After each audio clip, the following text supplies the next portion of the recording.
What's up, y'all? Will here at Schedulefly, and this is the Restaurant Owners Uncorked podcast, brought to you by us here at Schedulefly. Simple, web-based restaurant employee scheduling, legendary customer service. Y'all, if you're on spreadsheets, pencil and paper, Google Docs, something other than a really simple scheduling software with great customer service, give us a look. We'll make life easier. Even if you're on a software right now, two things I can say about Schedulefly with certainty. Number one, we have the simplest interface. You'll love using Schedulefly. We've never done a training session. It's point, click, and go. Very easy to use. And if you do have questions, we have legendary customer service. Those things I can say without hesitation. You won't find better customer service. So anyway, schedulefly.com, check it out. It's also brought to you by Pop Menu and the Giving Kitchen and Kickfin. You'll hear more about each of those momentarily, but it's been a little while since the last episode. Now, this was recorded. This is the final episode of a series with the folks at Table 301 down in Greenville, South Carolina. This was recorded several weeks back. I have had too many other things going on recently, as well as I thought I had misplaced the micro SD card that this podcast was on. I found it, thankfully. So we're back at it. And it's been an interesting few weeks outside of podcasting, but back and ready for some action. And this is a great episode with Brian Crossan, Director of Operations down there. And again, he's been there 16 years. I mean, this shows, as we've talked about through this series, what great leadership. It starts with the top with Carl. I highly encourage you to listen to all 5 episodes that have come from Table 301. Steve Seitz was back several months ago. That's what kicked this off. And they were kind enough to let me come back to Greenville and do 4 more episodes in one day. And this is the final of those 4, but 5 total. If you want to hear extremely wise, thoughtful, hardworking, creative, kind, amazing people and how they run their group, listen to this series. Listen to all 5 episodes. You will be glad you did. I can guarantee you that. If you're interested in how to run a restaurant successfully, how to run a restaurant group successfully, this is a great series. So let's get down to it. But before we do, let's hear some words from a couple of our sponsors. Check them out. And thank you all for listening. Pop Menu is, they're a partner of Schedulefly, and we have a lot of happy mutual customers. But Pop Menu is all about making your day easier and your sales bigger. They will simplify your marketing operations, bring in more guests, capture customer data for personalized remarketing to keep them coming back. With one super simple to use platform that integrates with most point of sales like Toast and Square and a number of others, Pop Menu starts with a beautifully designed, easy to update interactive menu that transforms the guest experience online. It includes a brand new website that's optimized for search engines like Google for no additional cost, automated digital marketing, online ordering and waitlisting, and you'll never miss another call with their AI answering solution that costs as little as 47 cents an hour. Check it out. Check out the link in our show notes. There's so much more in Pop Menu. Here's my 2 cents. I've talked to a lot of our mutual customers, and here's what they say about Pop Menu. Great company, great customer service, great product, great results. Check out Pop Menu and check out this episode of Restaurant Owners Uncorked. This episode is also brought to you by Giving Kitchen. Giving Kitchen is a national nonprofit that helps food service workers in crisis. In fact, in 10 years, they've helped over 13,000 of those food service workers and awarded them over $9 million. If you or someone you know works at a restaurant, food truck, catering company, concessions, bar, tap room, and needs financial assistance or stability network resources due to illness, injury, death of an immediate family member, or a housing disaster like flood or fire, please ask for help at thegivingkitchen.org/help. That's thegivingkitchen.org/help. Link is in the show notes. Amazing organization doing incredible work for food service workers all over the U.S. Thank you all for listening.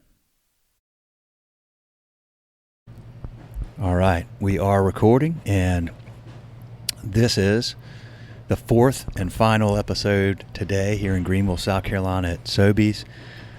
Oh, what an amazing day this has been. And here I am with my new friend, Brian. Brian, introduce yourself. My name is Brian Crossan. I am the Director of Operations for Table 301. I started here in April of 2007. So I've been with the company a long time. 16.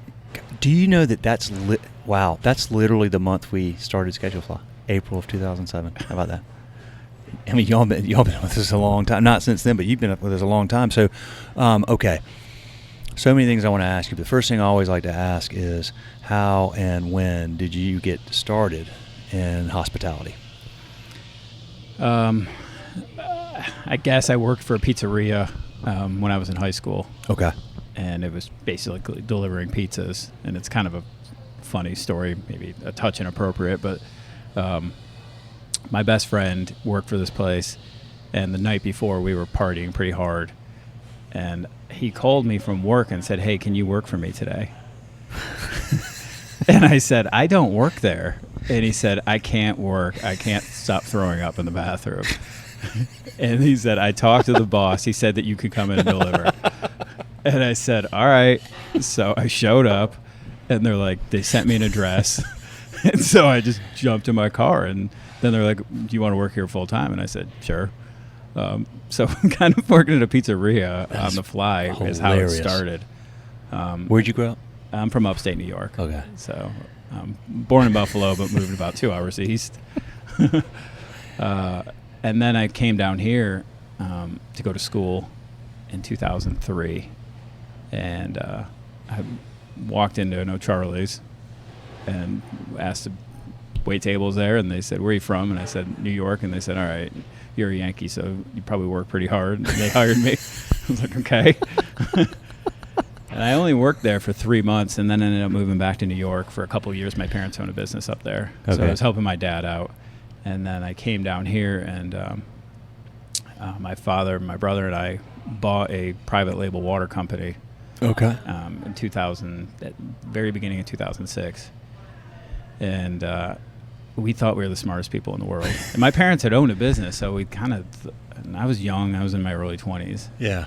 And I distinctly remember, I was just telling some of the story last night, sitting in my office with my feet up on the desk, talking to my dad about how we were going to have to buy new vehicles and all this stuff just to have enough write-offs to not pay that much in taxes. Yeah.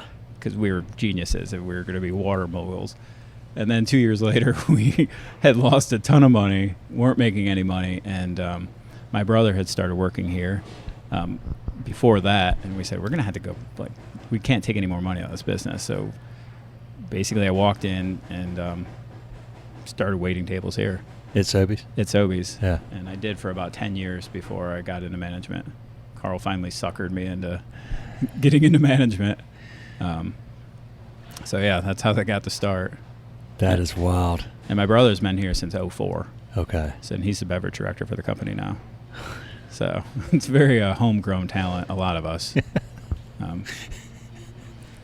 Dude, I love that. It's such unique. I mean, there's so many of these stories are like, well, I was washing dishes when I was 14. I fell in love with the hustle and bustle and activity and vibe of the, and I've never looked back and all that stuff. You were had a failing water empire. Yeah, when I interviewed, I said, I think I'll probably have to be here for about 6 months or a year. And here we are. Your dad's still here? My dad, so Joe and I, Joe's my brother, we were working basically full-time at both places. Yeah. And we sat down with Carl in 2018, middle of 2018, and we told him, we kind of need to pick a lane because we're not getting any younger and working 80, 90 hours a week. We can do it. You did it that long? Yeah, I mean, for a long time. Oh, wow. Okay. So we told him we need to pick a lane. Do you have bigger plans for us within the company? And Carl said, absolutely. Let's talk about it. And so we sold half of the business. It was kind of a two-part business, so not to get too much into it. We sold half of the business, which is the more labor-intensive part, and then we kind of just sold my dad the other part of it because he could handle it, the rest of it by himself. Okay. And then we got out and really entrenched ourselves within the company even more than we already were. So you figured it out then? Okay, I thought you were telling me you guys were just kind of done with that. So No, we did. Yeah. He still owns it. Okay. Well done. Yeah. That's a freaking long grind It doing is. both those things. I wouldn't change a thing. That was great. Yeah. I learned a lot. You learned a lot. Yeah. I learned a lot. We lost a lot of money. I lost a lot of sleep and hair. I started here with a lot of hair, and now I have zero. But it was better than any education you could have. Yeah. It was more expensive than a lot of educations, but like I said, I wouldn't change anything. Have you had a sabbatical yet? No. Mine will be late January. You looking forward to it? Yeah. Planning it? Yeah, like I'm not like a places person. Yeah. I'm much more of a be around the people that I love. Yeah. So like I said, I'm from Buffalo, so in upstate New York, and my best friends are still up in New York. So I'm gonna go see them, and then I'm gonna go over to Buffalo, and then my wife has friends in Chicago. Okay. We're gonna go over there, and we're gonna go to Alinea, which is a 3-star Michelin restaurant. Yeah, over I've in heard of Chicago. Alinea. Sure. So we're gonna make a trip of it, and then kind of come down through Nashville and. I don't know, go to Vegas, maybe. That's awesome. Yeah. Good deal. Yeah. So you're a Bills fan. Huge Bills fan. Yeah. We'll talk about that a little bit. So tell me about, so you were around when, was it 4? Yeah, 4 Super Bowls in a row. I was 9 when we lost the first one, 9 or 10 years old when we lost the first one. And I had made a $3 bet with our neighbor, and they obviously lost, and I remember being underneath my bed crying because I didn't handle. I was going to say those are still the crying years. Oh, for sure. You were at the prime age. If they lose another one, I will cry. So I remember being under my bed, and I took the $3 and I ripped it up, and my dad dragged my ass out from underneath the bed and made me apologize. And I remember I could get away with a lot of stuff. Yeah. But being like a poor sport and a jerk was not really one of the stuff that we were allowed to get away with. Well, you had to go through 3 more of those. It was horrible. Yeah, that was rough. It was horrible. And then, I don't know if you're a big football fan, but we were up 3 against the Chiefs 2 years ago with 13 seconds left. Oh, yeah. And they marched on the field and got a field goal. I mean, that was but y'all kept doing that was the most ridiculous ending, the last 5 minutes of a football game I think I've ever seen. Yeah, there was over 20 points scored in less than 2 minutes. It was freaking insane. Yeah, that was heartbreaking. You feeling good about this season? Yeah. I mean, what I like mostly is that, if you look at pundits, there's people picking the Jets, the Dolphins to even win the division. They're saying, Josh Allen's the 4th best quarterback in the AFC. It's all right. I like this because last year we were a heavy favorite to win the Super Bowl, and now people are. But the team is actually better this year. Yeah, I bet that's going to motivate the heck out of Josh Allen. Okay, well, be a good season. Do they play in Charlotte? They don't. I'm going up on October 1st. They play the Dolphins. Okay, you're going up there. My uncle's got a friend that's friends with the general manager, so we get nice some pretty sweet seats. It's nice. Well, okay, so, I asked you about the sabbatical. I mean, that was a big thing when I was here talking to Steve a couple months back that just kind of took me aback. I just have never, there may be other restaurant groups that do that. I don't know. But it was very clear to me there was something different and special about this place. And, Brian, we're 500 episodes and 10 years into this podcast. Mm-hmm. So I've had a lot of conversations with a lot of people that run restaurants and run them well all over the country. And the one common thread that is so abundantly clear to me now, whether it's a single location or a group of 5 or a group of 15, is a really strong culture. Mm-hmm. And where you do things in a way that it's very clear from the top down, and this has been abundantly clear to me today, that Carl is somebody who genuinely cares about the people that work for him and is not in this because he wants to build an empire and exit and make a ton of money. He's in this for much higher purposes. And to me, when you find people like that, this, financial success and the other stuff's like a byproduct. The legacy he's building and his authentic approach to helping people and fostering people and leading people attracts really good people, and those people want to stay. And when you attract really good people and you build a team of really good people, well, then you keep attracting more people at each layer on down, and that's all a result of having a really good, clear, curated culture.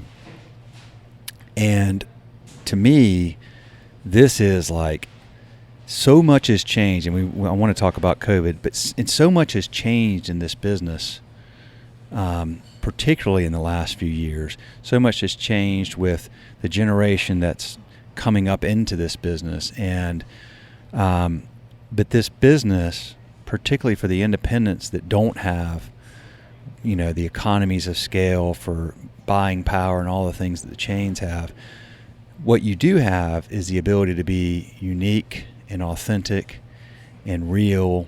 And the whole point about what I'm getting to here is that is what gives y'all an advantage. And it is so important, I think, in today's time that, it is expensive to go out and eat now. There's no two ways around it.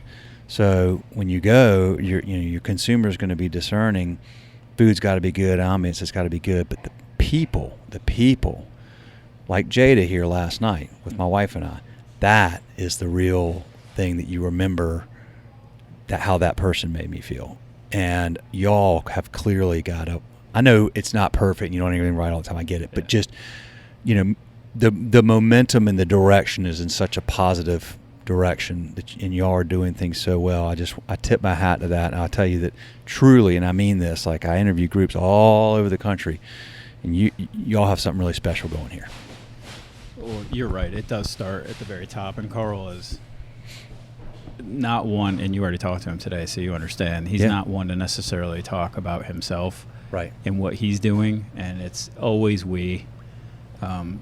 But, and Steve probably said this when you talked to him, I like to talk about all the things that Carl does for people, so that the rest of our team gets to see behind the curtain a little bit, and they understand the man that they work for, because he's on boards, and he's one of the busiest people you've ever met. He has meetings on top of meetings on top of meetings every single day, and he doesn't get to be as present in the restaurant as when I was first starting out. When I started out, he was a restaurant manager. Yeah, like he was here. He's closing the restaurant down. He's in the back doing dishes. He's working the floor as if he's just a part of the team, which he still is for sure. And he acts like that. He's not above doing dishes or fixing a toilet or cleaning out our storage area. We do all that stuff, and I think you use the word culture, and it's a perfect term to use for 301. We have a very strong core culture here, and we don't do everything perfectly, not even close, but we do what we think is right always. And it starts with Carl, because he's one of the best men I've ever met in my life. And as good as he is as a restaurant operator, he's even a better dad. Yeah. When he sees his kids, like, you really get to see like true joy. And like I don't see a lot of parents as happy around their kids as I see him. Yeah. And it's cool to see, because I've known him for so long, how happy he is to have like his girls. Yeah. So I don't know. He's a great dude, and this is a great company to work for. you mentioned COVID. I don't know if you have any actual question, like pointed questions about COVID, but well, I mean, you mentioned that made y'all better, so I want to, before we start recording, so let's talk about that. We became a very tight knit management team, and like everyone went through it, and everyone had their meetings. But I remember sitting here. We probably at the time we had 55 salary managers, and we all sat downstairs. And Carl pretty much told us, and this is a day after St. Patty's Day where we get shut down, so there was a lot of ambiguity. Yeah. But he basically told everyone probably what's going to happen is you're going to be furloughed for at least 4 weeks, and I don't know where we're going to go from there because I don't know how long we're going to be shut down. And there's only a certain amount of money in the coffers to just continue to pay people. And we didn't know about all the government subsidized unemployment and anything like that yet. It was a very scary time. Very. He was so confident in the fact that we would get through this as a team that I felt like this is going to be great. Like we're going to grind together, and we did. And a lot of us worked 7 days a week, just trying to figure out how we were going to come out of this. Because like the restaurant, it was rough because you're like, what is the sanitation process? It's like we had meetings for hours about whether you put bleach down on the table first or the sanitizer and soap and water, and like looking back, those were the painful times. Is like trying to figure out. Yeah. And like, I remember the first day we opened back up. This is where Carl's head almost literally exploded. We talked for hours and hours and hours with the management teams about how we were going to seat people because they can't sit near each other. And the first 2 tables that walked in this building, the hostess, who are young girls and they make mistakes, they sat the tables directly next to each other. And you're like, for 7 weeks we've been talking about this. In the first 2 tables, we seat them 3 inches apart in like a global pandemic. It's like, my God.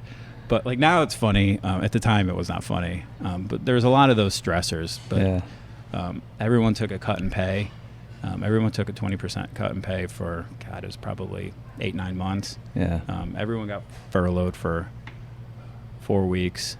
And it was hard, but we were kind of grinding together. Yeah. And that grind together makes it way easier. So if you're by yourself working long weeks, 12, 13, 14-hour days, and everybody else is working 8, it sucks. Yeah. But when you are shoulder to shoulder with other people that are working just as hard as you are, it makes it so much better. Yeah. And that's kind of what 301 is just a bunch of grinders that want the best for our guests that walk in the door. Yeah.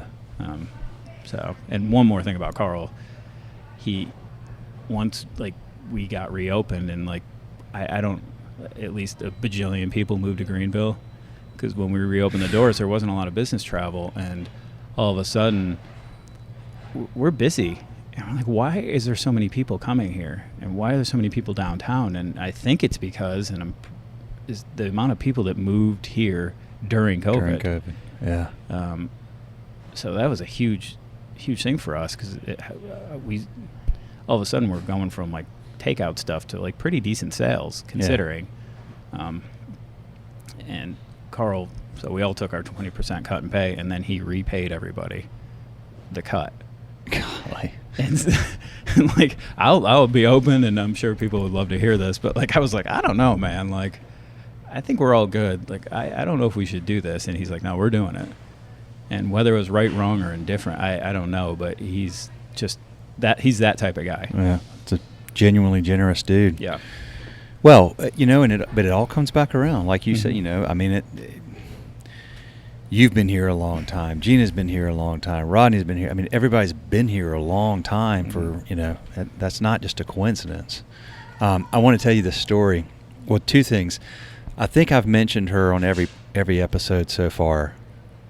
What I've done today, but I'll do it again because she deserves it. Is your server Jada, who just knocked it out of the park last night with my wife and I. Yeah. Really attentive, thoughtful, present, engaged, just top notch. I mean, truly great service. Lauren and I talked about that on the way home, like walking back over to the hotel, like, God, she could do anything. And that's so true with like I feel like in this, this industry, there's a lot of people that get into it just because they need, the summer job or whatever. But if you're in it, we want, like, I've got, a 19-year-old, a 16-year-old, and a 14-year-old. The 19-year-old has spent the summer as a hostess. 16-year-old, he worked last summer at Chick-fil-A, and then this he's getting ready to start deliberately here, going back into the school year. He's going to start working for a local. I'm in Waxhaw, south of Charlotte. He's going to work for a guy he's a customer of ours, a little independent restaurant. I'm like, just if you got room for him, have him come wash dishes, take out the trash, like just be around you and your team. My point is, when you work in an independent restaurant or for a group like yours, it's so cool to me because you're around other people that are doing what you do, but you're around everybody all the way up to the person who owns the business. Yeah. And so through osmosis, you just learn so many things. And then, you work for a group like yours, and there's all these opportunities to grow because y'all keep growing concepts. And now you got people that are, you're starting these concepts, and Carl's letting them buy it, and it's just incredible. But to get back to Jada and just being a server in a restaurant, like I'm thinking to myself as a business person, I'm like, she's got good sales skills, subtle, but like if you're into sales, like she's doing a good job with that. Yeah. Very subtly, but very, very well done.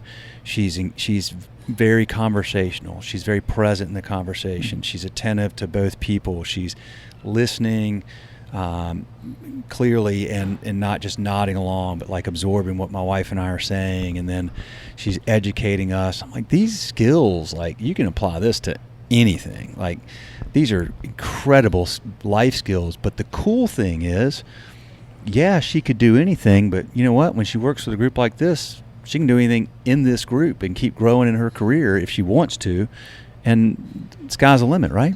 Yeah, absolutely. We have a ton of examples of people that have, like myself. You're one of them. And my brother, yeah. and Rodney is a really good example of people that kind of have started here. I mean, you mentioned Carl selling off the restaurants. Like Michael Manelli, who's one of my best friends now, he started here as a manager and excelled immediately. And then he eventually had the opportunity to go be the general manager down at Passerelle, which he eventually bought from Carl. And Mike never would have had that opportunity. The expense in buying a restaurant it's unbelievable. It's how much a table costs and chairs, not to mention like building a kitchen. And I think one underrated thing is Carl's ability to help people out with like leasing. Mike couldn't just walk up and be like, hey, I want to lease this property. And they're going to go, do you have a business plan? Is this sustainable business? Right. Like, I'm not going to just lease to somebody that has no money. Yeah. And to give Mike that opportunity that he earned was incredible for Mike. And now I hang out with him all the time, and I get to see the fruits of his labor. Yeah. But also I get to see like what Carl gave him. Yeah. And it's really awesome to see. And it's not just Mike, but I'm a partner in one of the restaurants, and eventually we'll take it over. I need to make sure that I'm continuing to make Carl proud, because people aren't going to know that X restaurant is now an independent restaurant and not part of 301. Yeah. They're going to view it as 301 always. Yeah. And I have to run it as if it's part of this restaurant, even better, because I don't want him to walk in and be pissed off at me because now I'm selling his reputation. Yeah. And I mean, yeah, it's a risk every time he does that. Absolutely. So he needs to handpick the people that he's doing it with, but like he gives opportunities to people all the time. And I mentioned people that have gone on to do different things. There was a server here who had a terrible drug problem before he started with us, and he started over at Nosedive, and he's over there selling wine like crazy. And it's not like a wine place. And we started to hear rumors about this guy that's just like a maniac salesman. And eventually he talked his way into coming over to Sobeys, and he was not, you mentioned subtle selling, not his strong suit. He was very straightforward, and you could tell he had that addictive personality, and now his new addiction was sales.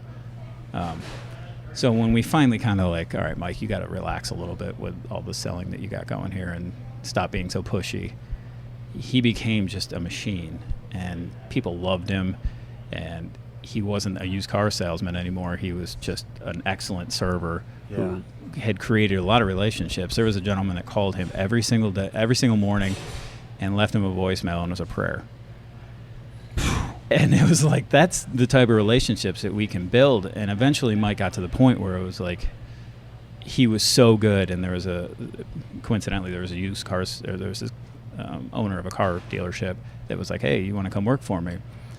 And he was like, no, I'm like comfortable here. And I told him, like, you have to take this opportunity because you're going to be capped. Like, servers can make great money, and it can be a profession that I think gets looked down upon sometimes, but to me it's admirable. Yeah, I agree. But I said, like, there's a cap to this, and you need to like do what's best for you and your family. And at the time I was still just a server, but I told him I had a good relationship with Carl, and I said, if you don't take this opportunity, I'm going to walk up to Carl's office and tell him to walk down here and fire you. And he said, all right. So he went and did it, and he's crushing it. Like, he won Sales and Moan like 36 months in a row. And last year he told, we talk about money a little bit because I'm so excited for him. Yeah. And he's like, I'm like, how'd you do last year? And he's like, I made $250,000 selling cars.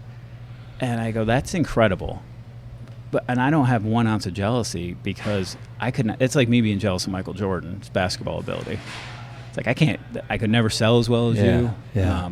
But it's great that there's people that have left here and went on to do other things. That's amazing. And there's so much like your daughter is only 19 years old. Like, is she going to be in the business her whole life? Probably not. But there's a lot of like the support staff that there's like, they're doctors now, and we've known them since they were that young that now they're killing it in life. And it's just to be part of us is pretty cool. I'll tell you one thing she learned this summer is how to deal with the public, because she's answering phones, she's seating tables, she's clearing tables. It's stressful. Like, she got like learned a lot. And actually, I want to ask you about this. I'm super curious about this. My daughter is 19. Bella spoke on the phone at work more this summer than she's ever talked on the phone in her life. And it totally, I had never thought about that. But they don't talk on the phone, this next generation. No. Like, never.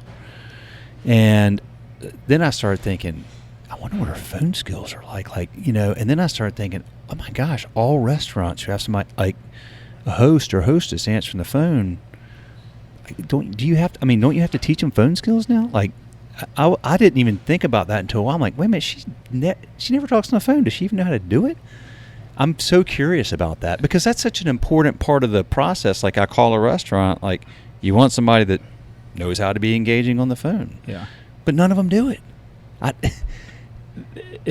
Some are very good at it. Okay. And they're teenagers. I mean, And we had a young lady that worked here last year, and her dad was retired Army, and her mother was a school teacher. Okay. And this girl, who's now South Carolina, I don't know if she was an old soul, but for how she was just so mature, and she worked so hard. And I think most of our problems with the hostesses is not that answering the phone, it's they can't get off their phone, like texting. So guests will walk up to the host stand and they're like looking down at their phones, and it's like, all right, we're just going to take them away. But we find people like her who really do a good job, and like, this is the role model for all the younger kids that come up here. Like, this is who we have. Some like, they're not all good at it. Like I said, we're not perfect by any stretch, and I wouldn't say that's their strongest suit is how to handle it, but they learn pretty quick. Yeah. This generation's pretty smart. Well, they are. Yeah. But yeah, it's a lot of texting and like, get off your phones, and it's pretty rough. All right, y'all. Time for a little mid-episode break to talk about Kickfin. Thousands of restaurants, bars, and breweries use Kickfin to tip out their employees instantly, no cash required. With Kickfin, tips go directly to your employer's bank of choice the second their shift ends. It's a really simple solution to a really big problem, because if you're still paying out credit card tips in cash, it's costing you. Time-consuming bank runs and cash counting take managers away from work that matters. Cash is hard to track, which leads to accounting headaches, and it creates the perfect opportunity for theft, human error, and compliance issues. Bottom line, there's never been an instant, secure way to pay out tips until Kickfin. It's an easy-to-use software that sends real-time cashless tip payouts straight to your employees' bank accounts 24/7, 365. Kickfin gives managers hours back in their day, makes reporting a breeze, and protects your business from risk. Most importantly, employees love it. Restaurants can have Kickfin up and running overnight. Employees can enroll in seconds. No hardware, no contracts, no setup fees. Visit kickfin.com for a personalized demo and see how restaurants across the country are digitizing tips with Kickfin. That's what they like me to read. I will tell you this. I know the folks at Kickfin. Check out the episode with Brian Hassan, the co-CEO of Kickfin, was on here on the podcast. Great people, love what they do. They treat their customers well. We have mutual customers that love the product and love the way they, the relationship they have with Kickfin. So check it out, link in the show notes, and let's check out the rest of this episode. I want to tell you this story. So I go over to Jones for lunch, and I'm sitting at the end of the bar down there next, like furthest from the front door, right? So I'm sitting there, and these two guys sit down next to me, and I'm just eating and minding my own business. But one guy who's right next to me, he's there with his buddy, and this guy that's next to me is familiar with your group. And he's like, yeah, this is like table 301, and it's part of the same group as Sobeys and Nosedive. And he's turning to him, he's like, they're just phenomenal. Like he's like, I haven't been here yet, but I've been all, like, they're great. And it's just a neat group. Like he said the owner is now like helping rising stars buy, his concepts from him and like letting them go and all this stuff. And I'm just sitting there, I'm like, okay. I'm like, guys, I did not mean to like intrude, but I'm literally in the process of doing a podcast all day with, their leadership team, including Carl, the owner. And it's so nice to hear you saying that, because I'll just tell you, like, it's an incredible group, and I talk to restaurant people all over the country. And this group that y'all have here in this town is like as good as it gets. And he goes, man, I don't know how they do it, but they never miss. So I just want to share that with you and all of your team that listens. That, like, he literally said, I don't know how they do it, but they never miss, which I thought is like a great compliment. Yeah, I can't remember who said this, but it was a CEO was basically like, I don't celebrate the wins because there's issues. I need to be working on the worst problems of the business. Right.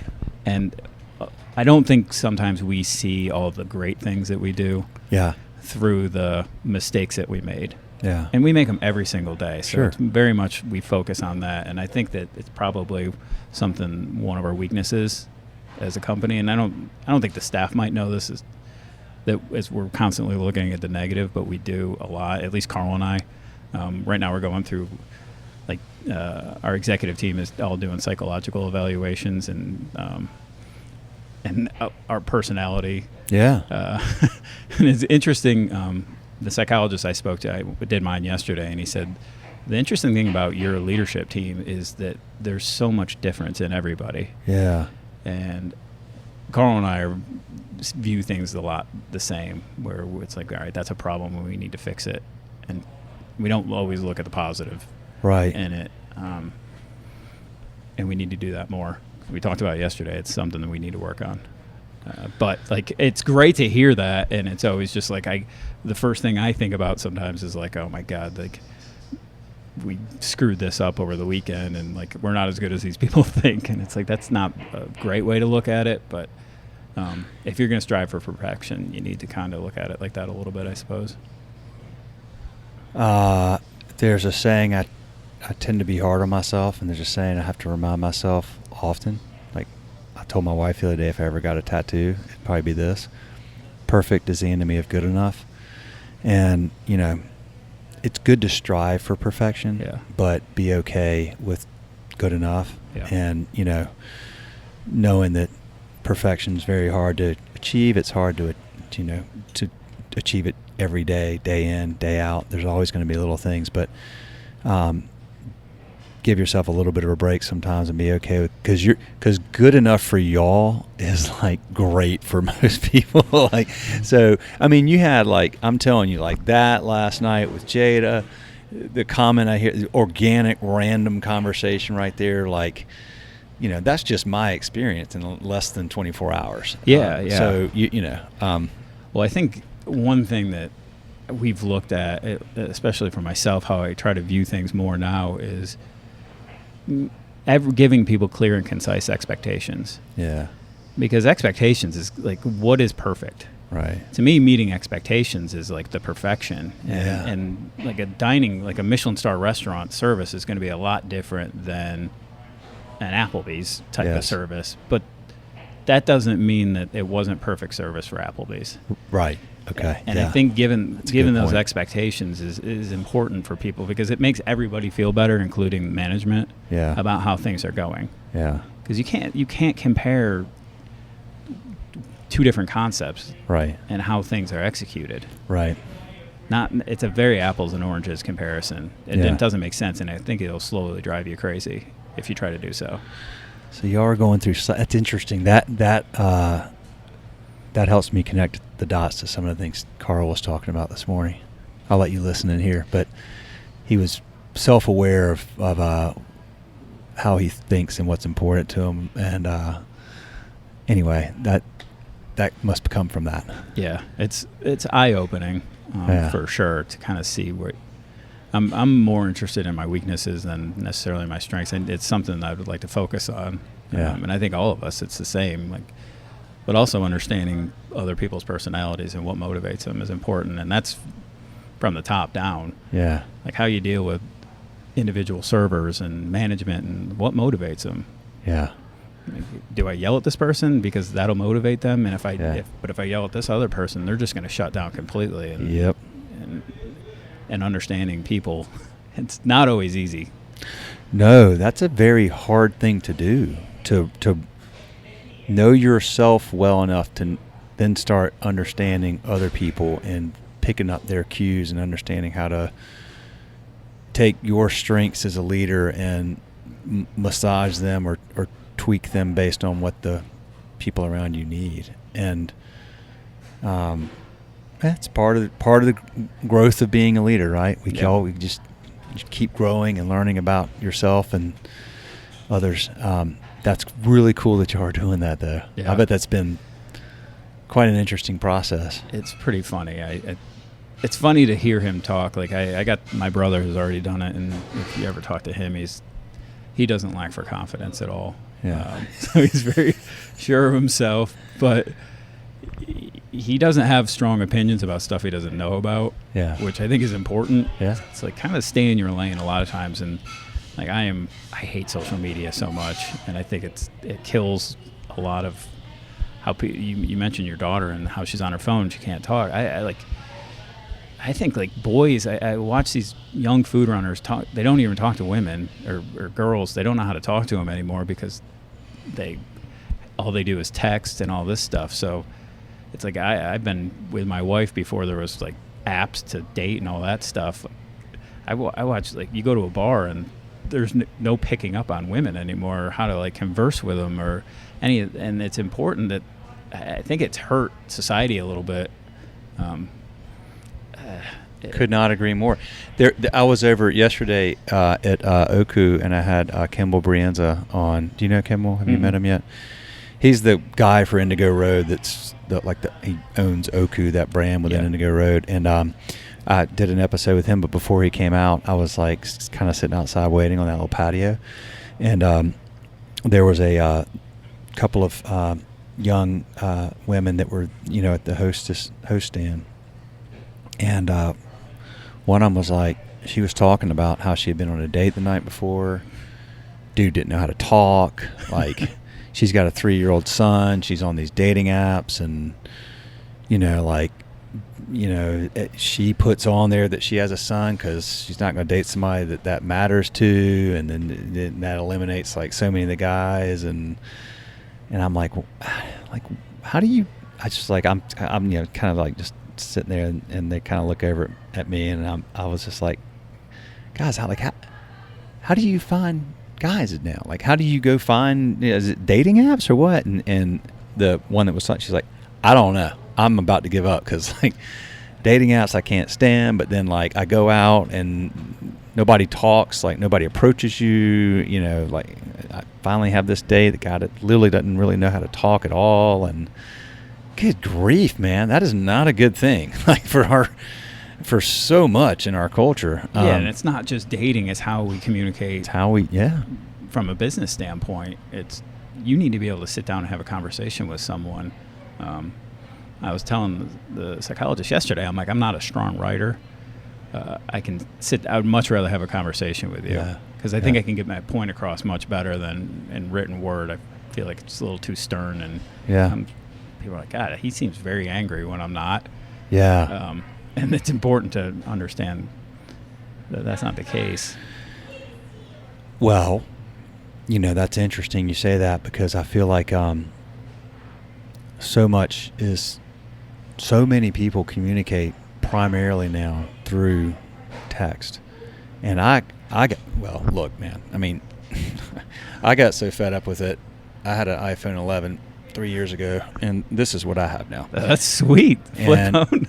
The reason, a big part of it, one is I didn't like myself when I had a screen and it was stuff, and I'm just constantly being distracted by these things popping up. But two is these, you get in these text conversations, and it's like somebody gets upset, but then you're like, well, I didn't mean it like that. Yeah. And, but like I told my wife, I'm like, this is for yes, no, 10-4, gotcha, maybe. Like when you want to have a conversation about we need, it's got to be a conversation. Yeah. We got to talk because tones. And then I'll see like I don't know, like my daughter's texting and they're having like somebody's upset, and I'm like, just call. Yeah. Like they're not hearing your the inflection in your voice, your intent.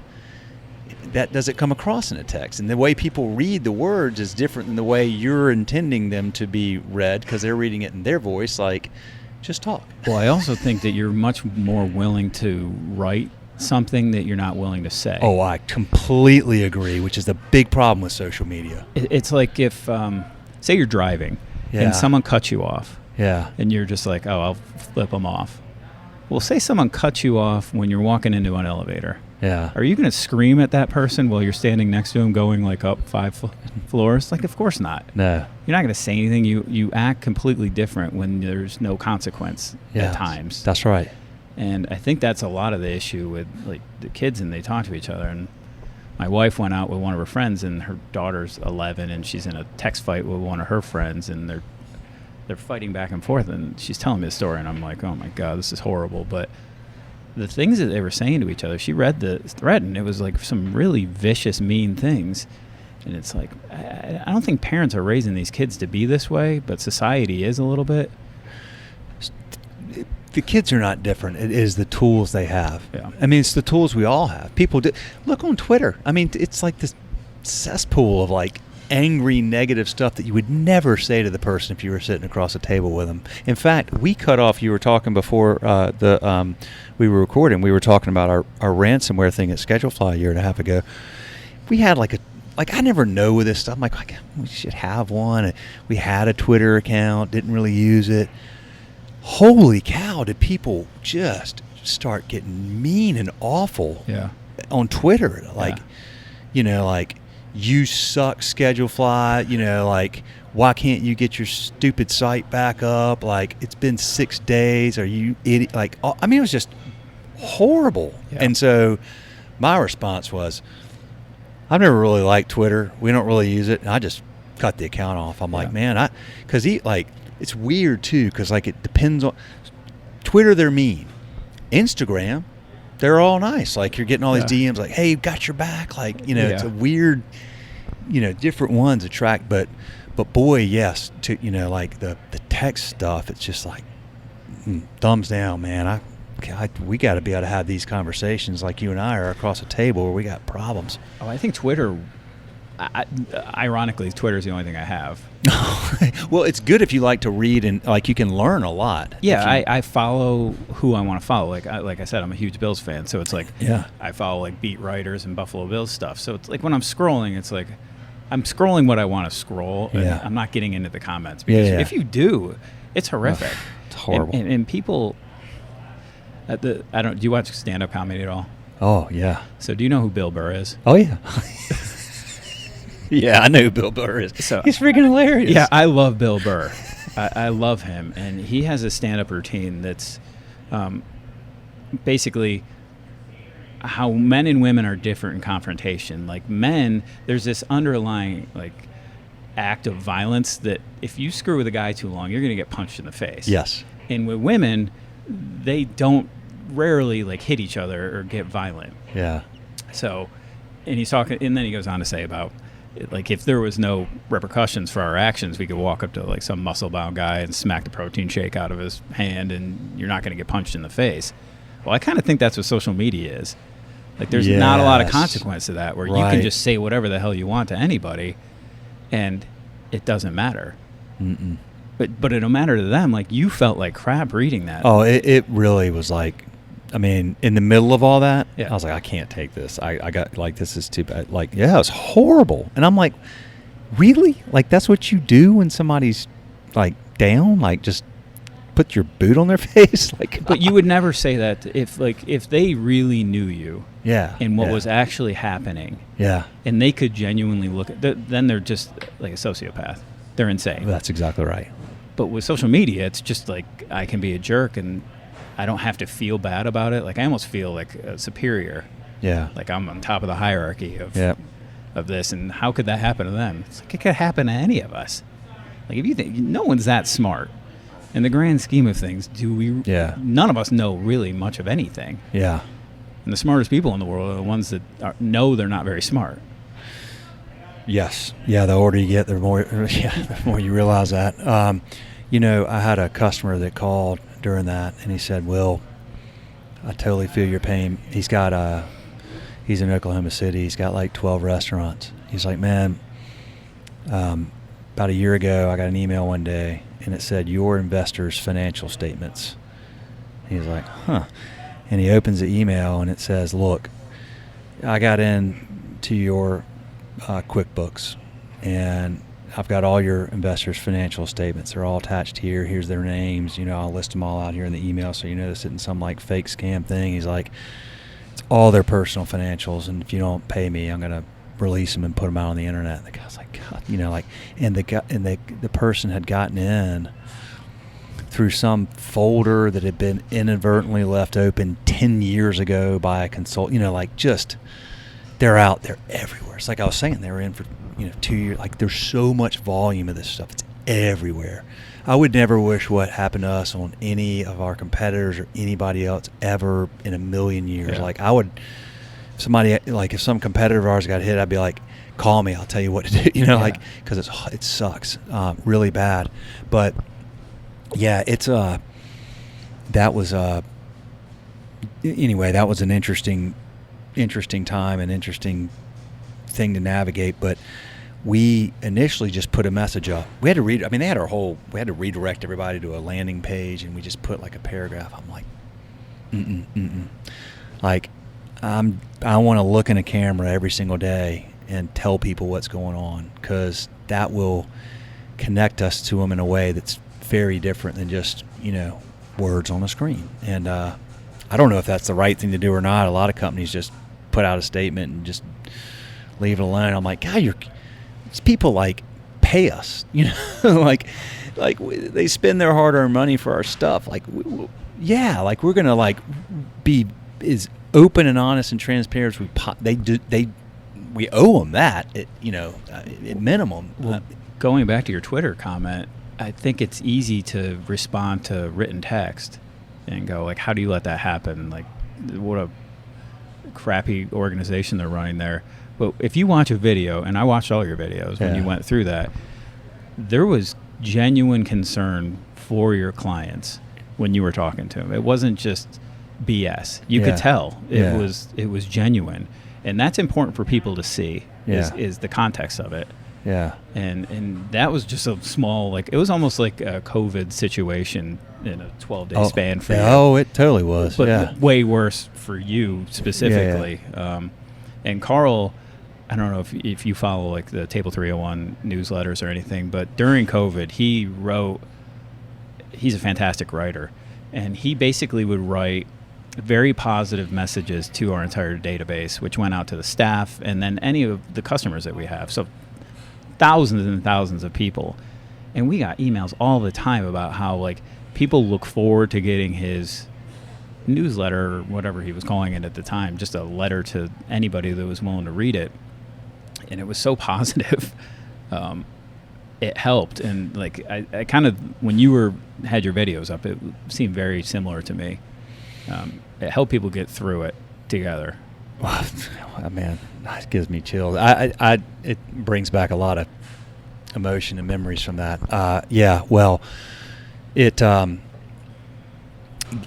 back to the point of just how important it is, how we're losing that, and how important it is to communicate and do that like this, eye to eye, in person, like she was doing last night. I mean, it's like the more people spend time on these screens and typing and not being present in the real world, the more when you experience that, you go, yes, I like that a lot. It gives you such an advantage these days if you just, which is like what we would consider basic stuff, right? But now the bar is so low that if you do that, you like blow people away.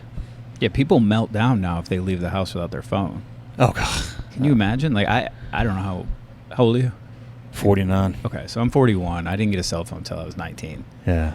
And it was just like you would leave the house, and then if you got home, if there was like a message on the answering machine, that's how you got a hold of someone. Yeah. Or they just kept calling the house until someone answered. Yeah.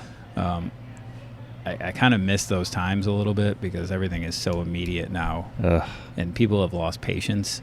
And, Yeah. and that hurts it hurts us in a way because you screw up one time and you read a review and they're like, we're never going back. Yeah. And that's where for like a Sobeys and a Table 301, we have so much credibility built up that helps us. Yeah. Where if we do have an off night, like you had a great experience last night, and next time you come in, maybe it won't be as great, where you're kind of like, all right, maybe they're having a bad night, but like the last time I was here was incredible, and you're going to come back. Yeah. And that's what's scary about like opening a restaurant, an independent restaurant, that you have no credibility. Yeah. You screw up one time, and this person's probably never going to go back. Yeah. And it's unfortunate that happens, but it's because of the immediate gratification that everyone needs on everything. Yeah, I hadn't really thought about that, but that's so true. They're going to bail quickly. And also, frankly, people's attention spans and patience are so short these days. You like, you don't fill their water in 10 seconds. It's like, the hell? Like, yeah, it is that way. But I think if you have a genuinely good dining experience, yeah, and I think you mentioned sliding scale earlier. Yeah. Like, I don't know what you and your wife came into, like what you might want to spend normally. Yeah. But I think our job is to make sure that when you walk out the door, like you feel really good about every dime you just spent. Yeah. And if we do that, then we're doing our job. Yeah. And it's mostly service related. It mostly is, and I think that's the key now. Is like it gets. I mean, look, everything's gone up so much. So there's been times recently where I've been somewhere, I'm like, I just spent $23 on a cheeseburger and fries. Yeah. And I mean, I could probably make a cheeseburger almost that good at and the service. There's no service behind. You're just like, Yeah. what did I? I'm not doing that again. Like, Now last night we had a nice meal, and I mean, gosh, if Lauren and I lived here in Greenville, like, yeah, we'd be coming, on the regular, like, Yeah. for sure, and not thinking about what we're spending because what comes along with it, experience. Oh, what's great is I'm friends with multiple guests that I used to wait on. Like we go, like people that we will go out to dinner with, go to their house, Yeah. invite to my wedding. Yeah. And to build those relationships, Carl almost gives us the opportunity to do that because we're not very like chain-like, Yeah. where there's no script. Right. It's like go to the table and be yourself. Yeah. And so one server, you're going to get a completely different experience because of their personality. That's just who they are. Right. And server B might just be completely different. And people like that. It's not as consistent in the same rhetoric and BS that you hear from other places. Yeah. And Carl, we hardly ever talk about like scripted stuff. Yeah. About what you say. It's like you don't go, well, my name's Brian, welcome to Sobeys, blah, blah, blah, blah, blah, blah, blah. And then you hear the server next to you go, my name's Jane, welcome to Sobeys, blah, blah, blah, blah. It just seems not fun to me, not real exciting. I mean, with as fast as AI and robotics and everything's advancing, you can just have a robot do that if that's what you want to do. Like, I mean, well, they do have those stupid robot waiters that like roll around, or like bussers and food runners. I'm like, why would you go out for that? I mean, eventually it's like, okay, fine. Like that, chains might do that or whatever, but like, what?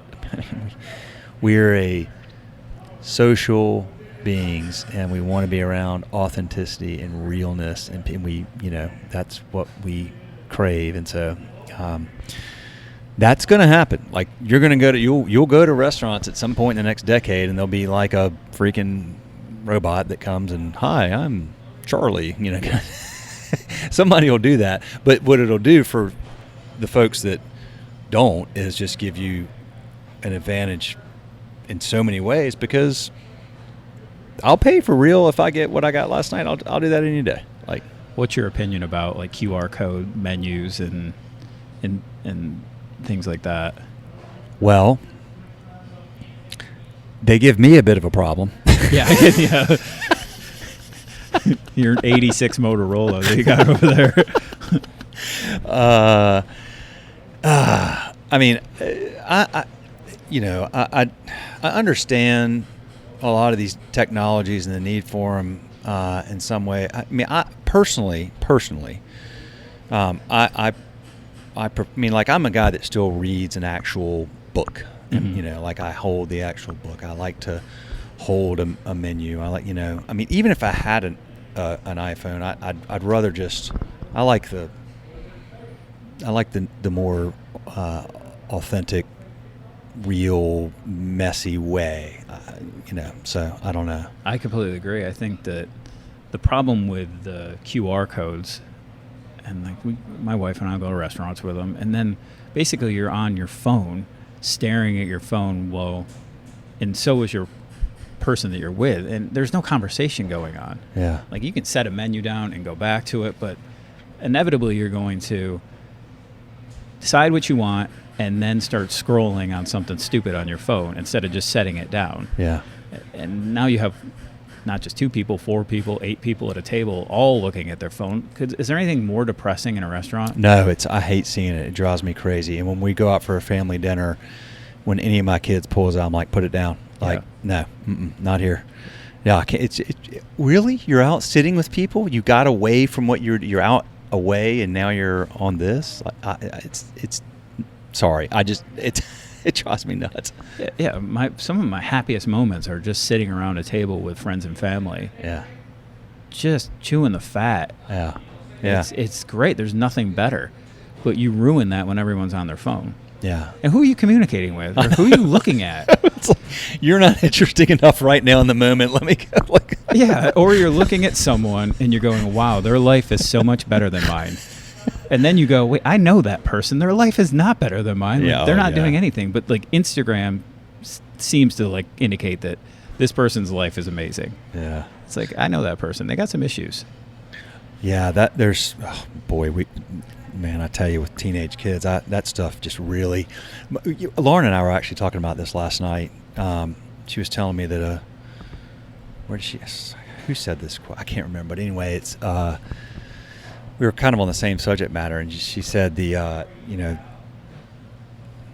get this right, the less you want, the more you have. And she also said, comparison is the enemy of joy. Both those things it's the opposite of what you get out of, social media. Like comparison, you're comparing your life, you're seeing you want more. It's like, those are designed to.